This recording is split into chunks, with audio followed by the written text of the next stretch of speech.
Ice dragon యొక్క మేల్కొలుపు. ఆర్కిటిక్లో కరుగుతున్న మంచులో Leo మరియు మికా వెలుగుతున్న నీలి క్రిస్టల్స్ను కనుగొంటారు. డాక్టర్ అరిస్ మరియు బీప్స్ బూప్ ఉపగ్రహ తెరపై వాతావరణంలో కనిపిస్తున్న చీలికలను గమనిస్తారు. జారా తన అద్భుతమైన పుట్టినరోజును అడ్వెంచర్ పార్క్లో క్లోయ్తో కలిసి జరుపుకోవాలని ప్రణాళిక చేస్తుంది. జూలై నెలలో నీలిరంగు మంచు పడుతుంది.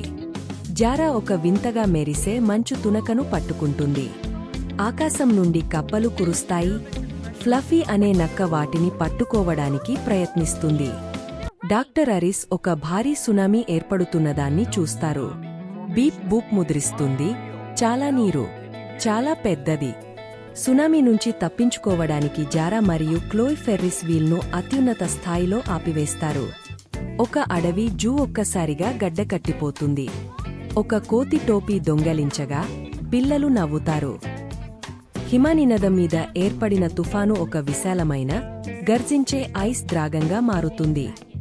కొత్త హిమయుగం వస్తోంది అని హెచ్చరిక వెలువడుతుంది. డ్రాగన్ గోరు గుర్తులు టీవీ ప్రసారాన్ని భంగం చేస్తాయి. డాక్టర్ అరిస్ పిల్లలను రక్షించడానికి ఐస్ రోవర్ వాహనంతో బయలుదేరతారు. చిక్కుకున్న జారా మరియు క్లోయ్ స్నేహపూర్వక నీరుకుక్కల తెప్పపై ఊగుతూ సురక్షిత ప్రాంతానికి చేరతారు. ఒక గుహలో ఆ క్రిస్టల్స్ తిరోగమనంగా పనిచేసే ప్రమాదకరమైన బ్యాటరీలని వారు తెలుసుకుంటారు. చుట్టూ తిరుగుతున్న స్నో షార్క్ వారి రోవర్పై దాడి చేస్తుంది. బీప్స్ బూప్ ధైర్యంగా రెంచ్ను విసురుతుంది. పిల్లలు గడ్డకట్టిన నగరంలో స్లెడ్జింగ్ చేస్తూ చిలిపి సీల్స్తో పోటీపడి ఆనందిస్తారు. మికా ఒక క్రిస్టల్ సహాయంతో రేడియోను నడుపుతుంది. వారు డాక్టర్ అరిస్ స్వరాన్ని వింటారు. తరువాత శబ్దం మసకబారుతుంది. తోడేళ్లు వారిని చుట్టుముడతాయి. మికా మృదువుగా గుసగుసలాడగా ఫ్లఫీ అరుస్తుంది. తోడేళ్లు మార్గదర్శకులుగా మారుతాయి. బీప్స్ బూప్ పగలిపోతున్న వంతెనపై నడుస్తుంది. రోవర్ కష్టంతోనే దాటుతుంది. వారు పెద్ద స్నోషూస్ను తయారుచేసి రక్షించబడిన పిల్లలు మరియు జంతువుల గుంపును ముందుకు నడిపిస్తారు. లియో తుఫాను యొక్క గుండెను కనుగొంటాడు. దానిని ఆపాలంటే లోపలికి వెళ్లాల్సిందే.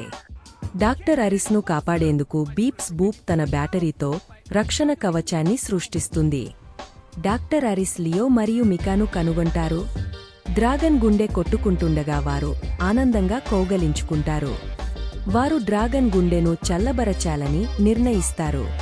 జారా బృందం బయట నుంచి దృష్టి మళ్లిస్తుంది. జారా బృందం గాలిపటాలు ఎగురవేసి అతిశయ దీపాలు వెలిగించి తుఫానును మభ్యపెడుతుంది. లియో మరియు మికా రోవర్ను గుండె లోపలికి నడిపి కూలింగ్ పరికరాన్ని ప్రారంభిస్తారు. తెల్లని కాంతి మెరుస్తుంది. గర్జన ఆగపోతుంది. ఐస్ డ్రాగన్ మృదువైన మంచుగా కరిగపోతుంది. సూర్యుడు మళ్లీ వెలుగుతాడు. బీప్స్ బూప్ మేల్కొని మేము గెలిచామా అని అడుగుతుంది. అవును, వారు గెలిచారు. ప్రపంచం సంబరాలు జరుపుకుంటుంది. జారా తన పుట్టినరోజును కొత్త స్నేహితులతో ఆనందంగా జరుపుకుంటుంది.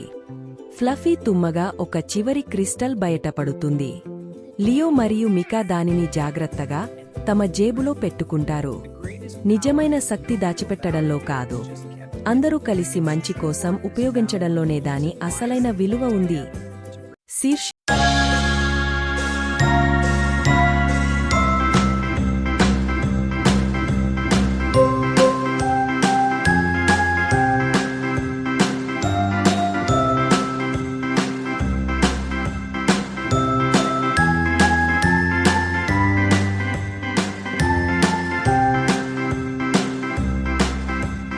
A, B, C, D, E, F, G, H, I, J, K, L, M, N,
ఆమె సెప్టర్ను ఆనందంగా అందిస్తుంది. టింకర్ నిజమైన విజార్డ్ వాబుల్ను కనుగొంటాడు, భ్రమ వెనుక దాక్కున్న ఒక దయగల ఆవిష్కర్త. వాబుల్ చెబుతాడు, కీ అంటే 5 శబ్దాలు: ధైర్యం, అవగాహన, ప్రేమ, ఆనందం, ఆశ. బ్లిప్ కన్నిటితో ఒప్పుకుంటాడు, తన వెలుగు ప్రత్యేకంగా కనిపించాలనే ఆశతో రంగు ఫిల్టర్లు దాచాడని. స్నేహితులు అతన్ని క్షమించి, నువ్వుగా ఉండటమే నీ నిజమైన ప్రత్యేకత అని చెప్పుతారు. రంబుల్ గర్జిస్తాడు, స్టిచ్ లెక్కిస్తాడు, టాక్ పాడుతాడు, బ్లిప్ నాట్యం చేస్తాడు. లూనా హృదయపూర్వకంగా ఒక కోరిక కోరుతుంది, ఒక మహా రెయిన్బో వెలుగు క్రిస్టల్ను, రాజ్యాన్ని మళ్లీ ప్రకాశవంతమైన రంగులతో నయం చేస్తుంది. సంతోషకరమైన వీడ్కోలు, బహుమతుల తరువాత లూనా మరియు టింకర్ ఇంటికి తిరిగి చేరుకుంటారు. ఫెయిర్కు తిరిగి వచ్చి వారు రెప్పపాటు వేస్తారు. టింకర్ మాట్లాడే స్వరాన్ని మిస్ అవుతూ మొరుగుతాడు. ఇంట్లో లూనా సేకరణలోని సాధారణ రాయి రహస్యమైన రెయిన్బో కాంతితో మెరుస్తుంది. రాత్రి ఆకాశంలో ప్రత్యేక రెయిన్బోను చూసి లూనా చిరునవ్వుతో, మాయ నిజమే అని గ్రహిస్తుంది. మన అత్యుత్తమ వరాలు ధైర్యం, దయ, స్నేహం పంచుకున్నప్పుడే నిజమైన విలువ పొందుతాయి. మీ ప్రత్యేక కాంతిని పంచుకున్నప్పుడే మీ అసలైన ప్రతిభ అత్యంత ప్రకాశంగా మెరుస్తుంది. బాబిలోన్ యొక్క నక్షత్రాల సంరక్షకుడు. బాబిలోన్ నక్షత్రాల క్రింద ఒక శిశువు ప్రకాశవంతమైన అరచేతి రహస్య భవిష్యవాణిని వెల్లడించింది. రాకుమారి టారా బొమ్మ పడవ రాజ ఉద్యానవనంలోని సెలయేటిలో చిక్కుకుంది. రాకుమారుడు డేరియస్ ఒక బుట్టలో శిశువును మరియు ఆసక్తికరమైన మీర్కాట్ను కనుగొన్నాడు. ఆ మాయ శిశువు లియోను తమ ఇంట్లో ఉంచుకోవాలని పిల్లలు రాజును ఒప్పించారు. లియో పెరిగి తన కొత్త కుటుంబం కోసం అద్భుతమైన మరియు వినూత్నమైన సాధనాలను రూపొందించాడు. సోదరులు కలిసి పాలించి బాబిలోన్ను గొప్ప నగరంగా మార్చాలని కలలు కన్నారు. గ్రంథాలయంలో ఒక ప్రకాశవంతమైన డ్రాగన్ బల్లి లియోను తన స్నేహితుడిగా ఎంచుకుంది. లియో తనలాగే ప్రకాశించే చేతులు కలిగిన ప్రజల గురించి చెప్పే రహస్య స్క్రోలును కనుగొన్నాడు. రాజు, నక్షత్ర దృష్టులు అనే ప్రజలతో ఒక భారీ గోపురం నిర్మించాలని ఆదేశించాడు. లియో అలసిపోయిన కార్మికులను చూచి ధైర్యశాలి అయిన లూనా అనే అమ్మాయిని కలిశాడు. మీర్కాట్ పిప్ప ఒక పేస్ట్రీని దొంగలించి నిర్మాణ స్థలానికి పరుగెత్తింది. పిప్పాను వెంబడించిన లియో దొంగలించిన పేస్ట్రీని పంచుకుంటున్న లూనాను కలిశాడు. లూనా లియోకు అతనిలాంటి ప్రజలను చూపించే పురాతన గుహాచిత్రాలను చూపించింది. ఒక విందులో తన సోదరుడు కార్మికుల బాధను పట్టించుకోకపోవడం చూసి లియో బాధపడ్డాడు. గ్రంథపాలకుడు లియో నక్షత్ర దృష్టుల కోల్పోయిన రాకుమారుడని వెల్లడించాడు. తారా ఈ సత్యాన్ని రహస్యంగా విని తన సోదరుని కోసం హృదయం కలత చెందింది. కోపంతో ఉన్న రాజు లియో తన నిజమైన కుమారుడు కాదని అందరికీ ప్రకటించాడు. లియో నగరం నుండి వెలివేయబడ్డాడు. అతని జంతు మిత్రులు మాత్రమే అతన్ని అనుసరించారు. లూనా లియోను కనుగొని తన ప్రజల రహస్య శిబిరానికి తీసుకువెళ్ళింది. లియో వారి సాధారణ జీవనశైలిని నేర్చుకుని తన నైపుణ్యాలతో వారికి సహాయం చేశాడు. తన మాయాశక్తి అనేది సమరస్యం నుండి పుట్టి అందమైన నక్షత్ర నమూనాలను సృష్టిస్తుందని అతను గ్రహించాడు. తారా రహస్యంగా వచ్చి లియో పనిముట్లను తీసుకువచ్చి ఎప్పటికీ అతని సోదరిగా ఉంటానని మాటిచ్చింది. రాకుమారుడు డేరియస్ గోపురం ప్రమాదాన్ని గుర్తించి తన సోదరుడిని తీవ్రంగా మిస్ అయ్యాడు. భయంకరమైన తుఫాను రావడంతో బలహీనంగా నిర్మించిన గోపురం పగుళ్లు వచ్చి కూలిపోవడం మొదలైంది. ఒక భారీ రాయి పిల్లలపై పడబోతుండగా డేరియస్ వారిని కాపాడేందుకు పరుగెత్తాడు. లియో గ్లైడర్పై వచ్చి పడుతున్న రాయిని తెలివిగా మళ్లించి అందరినీ రక్షించాడు. సోదరులు మళ్లీ కలుసుకుని నిజమైన గొప్పతనం భవనాల్లో కాదు, ప్రజలకు సహాయం చేయడంలోనే ఉందని తెలుసుకున్నారు. అందరూ చేతులు కలిపి కూలిపోతున్న గోపురాన్ని నిలిపేందుకు నక్షత్రకాంతి వలయాన్ని నిర్మించారు. రాజు ఈ అద్భుత రక్షణను చూసి తన తప్పులపై లోతైన పశ్చాత్తాపం వ్యక్తం చేశాడు. రాజు నక్షత్ర దృష్టుల ప్రజలను విముక్తి చేసి లియోను క్షమాపణ కోరాడు. అందరూ కలిసి మాయాజాలం మరియు తెలివైన ఇంజనీరింగ్తో నక్షత్రాల క్రింద సంబరాలు జరుపుకున్నారు. వారి కొత్త పెద్ద కుటుంబం పైకప్పుపై కూర్చొని నక్షత్రాలను తిలకిస్తూ ఆనందంగా నవ్వుకుంది. నిజమైన నిధి అంటే మీ ప్రతిభను ఇతరులతో పంచుకొని ప్రపంచాన్ని వెలిగించడానికి ఉపయోగించడమే. మూన్బీమ్ మేనర్ ది మిస్చీఫ్. సన్నీబ్రూక్ ఒక అందమైన, ఆనందభరితమైన పట్టణం. అక్కడ సంతోషంగా ఉండే పిల్లలు, ఆటపాటల జంతువులు నివసిస్తుంటారు. నలుగురు స్నేహితులు అడవిలో ఒక రహస్య మార్గాన్ని కనుగొంటారు. అది వింతగా మెరిసే పాచితో కప్పబడి ఉంటుంది. ఆ మార్గం వాళ్లను ఒక పెద్ద, వంకరటింకరగా ఉన్న అద్భుతమైన పాత మేనర్ వద్దకు తీసుకెళ్తుంది. లోపల ఫర్నిచర్ తేలుతోంది, పుస్తకాలు ఎగురుతున్నాయి, ఎవరూ లేకుండానే సంగీతం వినిపిస్తోంది. వాళ్లకు ప్లే ప్రిజం అనే మాయాజాలమైన మెరిసే స్ఫటికం కనిపిస్తుంది. అది విరిగిపోయి ఉంటుంది. ఆ చీలికలోంచి గ్లిమ్మర్ అనే అందమైన చిన్న దయ్యం బయటకు వచ్చి మెరిసే దుమ్ముతో తుమ్ముతుంది. విరిగిన ప్రిజం తన మాయా హిక్కాలను నియంత్రణ తప్పేలా చేస్తుందని ఆమె వివరంగా చెబుతుంది. హిక్ తలుపు హ్యాండిల్ ఒక్కసారిగా నవ్వుతూ కదిలే గమ్మీ బేర్గా మారిపోతుంది. పిల్లలకు ఇది చాలా నచ్చుతుంది. మాట్లాడే టీ కప్పులు, దుముకులాడే కుర్చీలతో వారు ఆడుకుంటారు. పట్టణంలో మరో హిక్కా ఫవ్వారాను రెయిన్బో లెమనేడ్ చిమ్మేలా చేస్తుంది. తర్వాత ప్రతి సైకిల్కు వింత కాళ్లు ములిగి అవి గందరగోళంగా పరుగులు తీయడం మొదలు పెడతాయి. కైనంగా ఉండే మేయర్ టై కూడా స్నేహపూర్వకంగా మెలికలు తిరిగే రిబ్బన్ పాముగా మారుతుంది. మాయ గందరగోళం వేగంగా వ్యాపిస్తోందని వాళ్లు గ్రహిస్తారు. ప్రిజాన్ని తప్పక సరిచేయాలి. చీలికను నయం చేయడానికి 3 ప్రత్యేక వస్తువులు కావాలని గ్లిమ్మర్ చెబుతుంది. మొదటిది జోయి చెప్పిన సరదా జోక్. ఒక బంగారు పక్షిని గట్టిగా నవ్విస్తుంది. ఒక హిక్కా పెద్ద బ్రోకలీ ల్యాబిరింత్ను సృష్టిస్తుంది. దాన్ని నములుతూ దాటాలి. రెండవది లియో తన ఆవిష్కరణతో పెద్ద స్లైడ్ నుంచి మాయా దుమ్మును పట్టుకుంటాడు.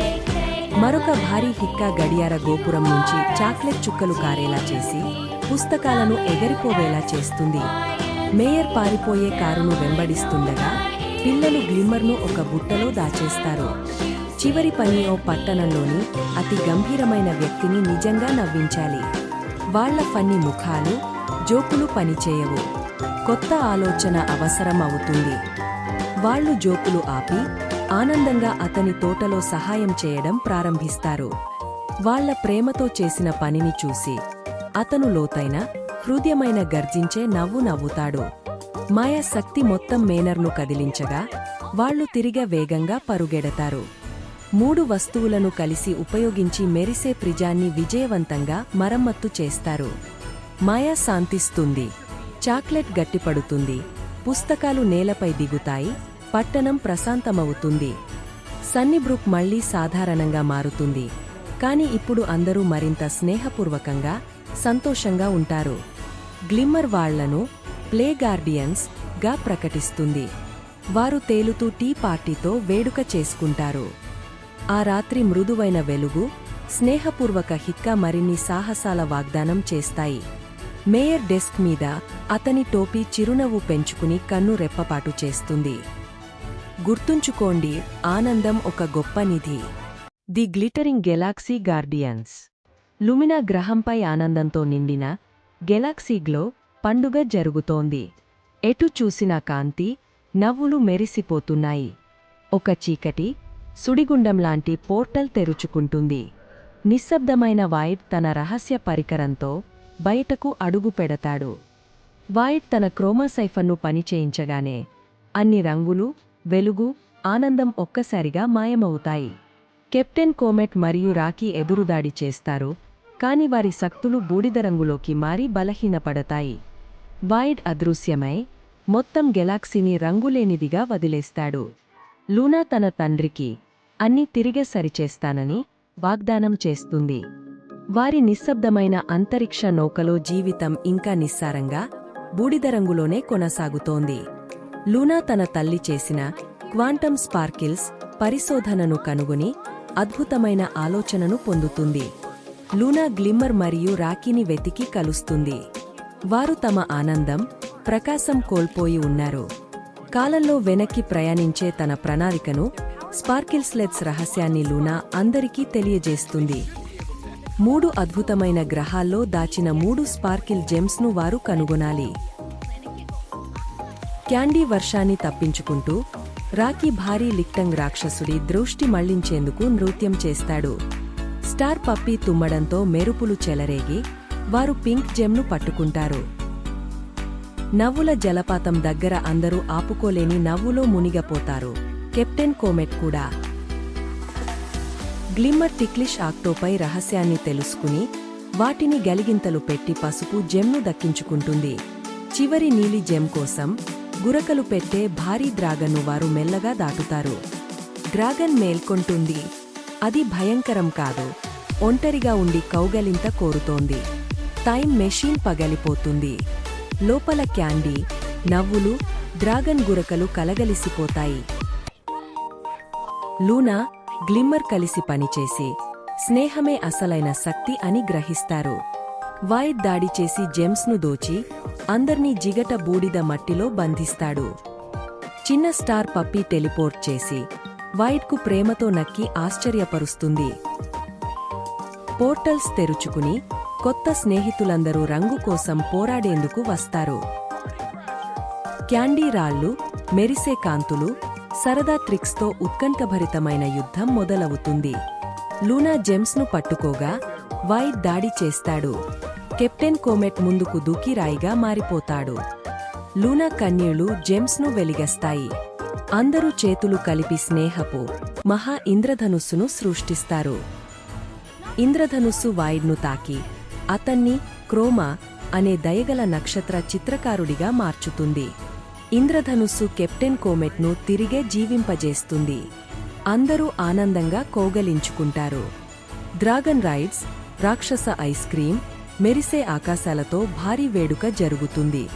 క్రోమా కొత్త నక్షత్రాలను చిత్రిస్తాడు. బృందం ది గ్లిటరింగ్ గెలాక్సీ గార్డియన్స్ గా మారుతుంది. స్టార్ పప్పీ తుమ్మి అందర్నీ బబుల్గం బుడగలో కొత్త సరదా యాత్రకు తీసుకెళ్తుంది. నిజమైన సంపద పంచుకోవడంలోనే ఉంది. రంగు, ఆనందం, స్నేహం ఇతరులతో పంచుకున్నప్పుడే వాటికి విలువ. గిగ్గెల్జిల్లా వర్సెస్ మంచి మంచర్స్. స్నాక్బరో నగరంలో 3 స్నేహితులు కొత్తగా భూమిని త్రవ్వే రోబోను పరీక్షిస్తున్నారు. అది భూమి లోతుల్లో ఒక భారీ, ప్రకాశవంతమైన ఊదా రంగు గుడ్డును కనుగొంటుంది. వారు గుడ్డును మెల్లగా తడతారు. బెంజీ దానికి తన శాండ్విచ్ ఇవ్వాలని ప్రయత్నిస్తాడు. గుడ్డు ఒక్కసారిగా పొదుగుతుంది. లోపల నుంచి ఒక పెద్ద, మెత్తటి, నీలిరంగు జీవి బయటకు వస్తుంది. అది మెరిసే గ్లిటర్తో తుమ్ముతుంది. పిల్లలు నవ్వు ఆపుకోలేకపోతారు. ఆ జీవి బయటకు వచ్చి కొండపై సరదాగా కనిపించే అడుగుల ముద్రలు వదిలేస్తుంది. అది అనుకోకుండా ఒక టవర్ను కూల్చి వెంటనే అందమైన ఇంద్రధనస్సును సృష్టిస్తుంది. గంభీరమైన జనరల్ గ్రోస్ టికిల్టేజర్ అనే వెర్రి ఆయుధంతో అక్కడికి చేరుకుంటారు. పిల్లలు ఆ జీవికి ఒక పెద్ద లాలీపాప్ ఇస్తారు. అది ఎంతో ఇష్టపడుతుంది. టికిల్టేజర్ దాని కాలికి తగులుతుంది. అది అంతగా నవ్వుతుంది, నేల కూడా వణుకుతుంది. వారు ఆ మృదువైన రాక్షసుడికి గెక్స్ అని పేరు పెడతారు. అతను కేవలం ఆకలితో దారి తప్పిపోయి ఉన్నాడు. అకస్మాత్తుగా చిన్న చిన్న ఆకలిగొన్న రాక్షసులు నగర మధ్య నుంచి బయటకు ఉబికి వస్తారు. పరిచయం చేసుకోండి, దురాసగల మంచర్స్, క్రంచ్, స్క్వీజ్, స్ప్రింకిల్. వారు నగరాన్ని ధ్వంసం చేయరు, దాన్ని మిఠాయిలా తినేస్తారు. జనరల్ గెక్స్ను నిందించి అందరినీ అతనిపై దాడి చేయమని ఆదేశిస్తారు. పిల్లలు గెక్స్ను దాచిపెట్టి అతనికి సరదా మీసాల మారువేషం వేస్తారు. కికో తెలుసుకుంటాడు, గెక్స్ నిజానికి ఒక సంరక్షకుడు, మంచర్స్ను నిద్రలో ఉంచేవాడు. స్నేహితులు గెక్స్కు ధైర్యంగా సహాయం చేసి తమ తప్పును సరిచేస్తామని ప్రమాణం చేస్తారు. వారు అతన్ని భయంకరంగా కనిపించేందుకు శిక్షణ ఇవ్వడానికి ప్రయత్నిస్తారు, కాని అతను చాలా ముద్దుగా ఉంటాడు. కికో మంచర్స్ను భారీ సిరప్ ఫౌంటైన్ వద్ద ఉచ్చులో పడేయాలని ప్లాన్ చేస్తాడు. కార్పొరల్ గెగ్గెల్స్ జనరల్ను వారి తీపి ప్రణాళికను ప్రయత్నించేందుకు ఒప్పిస్తాడు. ఐస్ క్రీం ట్రక్కులు కాటన్ క్యాండీ వాసనతో మంచర్స్ను ఆకర్షిస్తాయి. మంచర్స్ ఫౌంటైన్ వద్ద చేరి అతుక్కునే తీపి విందు జరుపుకుంటారు. గెక్స్ గర్జించేందుకు ప్రయత్నిస్తాడు, కాని శబ్దం సరదాగా వస్తుంది. మంచర్స్ నవ్వుతారు. కికో టాఫీ తుపాకులతో కాల్చి మంచర్స్ను అతుక్కునే వలలో చిక్కిస్తాడు. స్క్వీజ్ తప్పించుకుని పిల్లల వైపు స్లైమ్లా దూసుకొస్తాడు. గెక్స్ ధైర్యంగా ముందుకు వస్తాడు. గెక్స్ మెగా స్పార్కిల్ తుమ్మును వదిలి స్క్వీజ్ను గంబాల్లో బంధిస్తాడు. బెంజీ సూపర్ పుల్లని నిమ్మకాయ మిఠాయిలతో ట్రక్ నడిపి వస్తాడు. మంచర్స్ వాటిని అసహ్యపడతారు. గెక్స్ పుల్లని ముఖాలతో ఉన్న మంచర్స్ను మెల్లగా ఒకచోట చేర్చుతాడు. వారు మంచర్స్ను ఒక పెద్ద, లోపల ఖాళీ గమ్మీ బేర్ రాకెట్లోకి లాగుతారు. గెక్స్ రాకెట్ను ఆకాశంలోకి విసిరేస్తాడు. అది మిఠాయిల వర్షంగా పేలిపోతుంది. గెక్స్ స్నాగ్బరో నగరానికి సంరక్షకుడిగా మారి తన స్నేహితులతో చిరునవ్వులు మరియు తీపి పంచుకుంటా. క్రిస్టల్ జంతు సమూహం రహస్యం. లియో మరియు నిబుల్స్ బబుల్గమ్ బెలూన్పై తేలుతూ క్రిస్టల్ గోసాన్ని దొంగలించేందుకు ప్రయత్నిస్తారు. సెక్యూరిటీ గార్డుల దృష్టి మరలించేందుకు షాడో డైనోసార్లా గర్జిస్తాడు. రోబోట్ సాలెపురుగులు విగ్రహాన్ని ఎత్తుకెళ్తాయి. లియో స్కేటింగ్ చేస్తూ వాటిని వెంటాడుతుంటే నిబ్బుల్స్ మినీ సబ్మెరైన్గా మారి పరిగెడుతుంది. చెట్టుమీద ఉన్నవారి ప్రధాన కార్యాలయంలో ఈ విగ్రహాలు ఊహను నిజంగా మార్చగలవని షాడో వెల్లడిస్తాడు. వాన్ క్యాకిల్ ప్రపంచాన్ని మొత్తం ఎగతాళి చేయాలని కోరుకుంటున్నాడు. ఆమె రంగురంగుల ప్రయోగశాలలో లియోకు అతని భావాలకు అనుగుణంగా రూపం మారే మాయా కామెలియన్ కేప్ ను ఇస్తుంది. లియో పారిస్లో కుక్కల శృంగారకర్తగా నటిస్తాడు. నిబుల్స్కు పెంక్ రిబ్బన్ దొరికితే అది చాలా ఇష్టపడుతుంది. వాన్ క్యాకిల్ హెయిర్ డ్రయర్ హెలికాప్టర్లో పారిపోతాడు. స్విట్జర్లాండ్లో జరిగే భారీ జున్ను ఉత్సవంలో వారు క్రిస్టల్ ఎలుకను కనుగొంటారు. చిట్టర్స్ అనే మోల్ మెరిసే జున్ను చక్రం కోసం వాన్ క్యాకిల్ను మోసం చేస్తుంది. ఆర్కిటిక్ మంచు హోటల్లో లియో లేజర్ కళ్లున్న రోబోట్ పెంగ్విన్లను తప్పించుకుంటూ కరిగే వంతెన దాటి క్రిస్టల్ పొలార్ బేర్ విగ్రహాన్ని అందుకుంటాడు. మాగ్నెటిక్ వలలో నిబుల్స్ చిక్కుకుంటుంది. భయంతో లియో జుట్టు నిటారుగా నిలబడుతుంది. కాన్ఫెట్టి చిందుతుంది. నిబుల్స్ను పట్టుకుని తీసుకెళ్తారు. షాడో జిరాఫ్ వేషంలో మీర్కాట్ కాపలాదారులతో మాట్లాడి ముఖ్యమైన సమాచారాన్ని పొందుతాడు. తుఫాను మధ్య ఫ్లయింగ్ జెప్పెలింపై లియో తాడుమీద నడుచుకుంటూ క్రిస్టల్ ఏనుగు విగ్రహాన్ని చేరుకుంటాడు. ప్రొఫెసర్ జెస్ట్ రూపొందించిన అందమైన రోబోట్లలో ఒకటి రహస్యంగా వారిని గూఢచర్యం చేస్తోంది. కాని ఏది అనేది ఇంకా తెలియదు. ఆర్మడిల్లో రోబోట్లు పాడే ఇసుక దిబ్బలపై పరుగెత్తుతూ దాగ ఉన్న క్రిస్టలొంటే విగ్రహం వైపు దూసుకెళ్తాయి. వాన్ క్యాకిల్ తన మెరిసే నిధిని ఎగతాళి చేయడంతో మోల్ లియోకు సహాయం చేయాలని నిర్ణయిస్తుంది. నా మెరిసే వస్తువులపై ఎవరూ నవ్వరాదు. ప్రాచీన దేవాలయం నుండి క్రిస్టల్ కోతిని పొందేందుకు లియో సంగీత పజిల్లు పరిష్కరించి అరటి తొక్కల నేలను జాగ్రత్తగా దాటాలి. తన పింక్ రిబ్బన్ను తాళం తెరిచే పరికరంలా ఉపయోగించి నిబుల్స్ తనను మరియు ఇతర బంధించిన రోబోట్ జంతువులను విడుదల చేస్తుంది. నవ్వుతూ మెరిసే ఎలక్ట్రిక్ ఈల్స్ లియో సబ్మెరైన్పై దాడి చేస్తాయి. స్నేహపూర్వక జెల్లీఫిష్లు అప్రతిత సహాయంగా వస్తాయి. ఆకాశంలోని శాశ్వత ఇంద్రధనస్సు లోపల దాగ ఉన్న అతని అద్భుతమైన తేలియాడే కోటను వారు కనుగొంటారు. పార్టీ వినోదకారుల వేషంలో లియో మరియు షాడో వాన్ క్యాకిల్ మేనకోడలు పుట్టినరోజు వేడుకలో కోటలోకి రహస్యంగా ప్రవేశిస్తారు. అంతులేని అద్దాలతో కూడిన మాయల మార్గంలోకి వారు ప్రవేశిస్తారు. నిబ్బుల్స్ జున్ను వాసనను అనుసరించి సురక్షితంగా దారి చూపుతుంది. 11 విగ్రహాలను ఉపయోగించి వాన్ క్యాకిల్ పిచ్చి గందరగోళం సృష్టిస్తాడు. చాక్లెట్ వర్షం, ఈకల తుఫాన్లు, తలక్రిందుల గురుత్వాకర్షణ. సర్ బార్క్స్లీ పగ్ రోబోట్ బంతిని మళ్లీ తీసుకొచ్చి వాన్ క్యాకిల్ దృష్టిని మరలిస్తుంది. లియోకు చర్య తీసుకునే సమయం లభిస్తుంది. చివరి విగ్రహం వాస్తవానికి నిబుల్సే. దాని రోబోటిక్ హృదయంలో శక్తివంతమైన చివరి క్రిస్టల్ దాగ ఉంది. తన కలలను నిజం చేసుకోవడానికి ఆ శక్తిని వాడుకోవచ్చు, కాని అందరినీ రక్షించేందుకు దానిని త్యాగం చేయాలని లియో నిర్ణయిస్తాడు. యంత్రాన్ని ఆపేందుకు లియో తన ప్రియమైన గూఢచారి పరికరాలను ఒక్కొక్కటిగా ప్రమాదకర ఎనర్జీ కిరణంలో విసిరేస్తాడు. మోల్ యంత్రాన్ని యూనివర్సల్ టికిల్ మోడ్కు మార్చడంతో వాన్ క్యాకిల్ అదుపు లేకుండా నవ్వుతాడు. మాయను నాశనం చేయకుండా లియో దానిని పంచుకుంటాడు. ప్రతి పిల్లవాడికి తమ ఇష్టమైన కలలో ఒక అందమైన నిమిషం లభిస్తుంది. ఇప్పుడు మారిన విదూషకుడిగా అతను పిల్లల పార్టీలలో బెలూన్ జంతువులు మరియు కాన్ఫెట్టి వర్షానికి తన యంత్రాన్ని ఉపయోగిస్తాడు. తరగతిలో ఉపాధ్యాయుడు లియో వేసవిని గురించి అడుగుతాడు. నిబ్బుల్స్ బ్యాగ్ నుంచి తొంగ చూస్తే లియో జుట్టు మళ్లీ నిటారుగా నిలబడుతుంది. సర్ బార్క్స్లీ మిగిలిన క్రిస్టల్ ముక్కను నమలడంతో ప్రధాన కార్యాలయంలోని గడియారాలు వెనుకకు తిరగడం ప్రారంభిస్తాయి. నిజమైన ఊహకు మాయ అవసరం లేదు. మనం దాచుకున్న అద్భుతమైన రహస్యాలే గొప్ప సాహసాలకు దారి తీస్తాయి. Hey everyone, thanks for watching the video. Don't forget to like, subscribe, share with your friends, and hit the bell icon. Like, subscribe, share, comment, and click bell icon.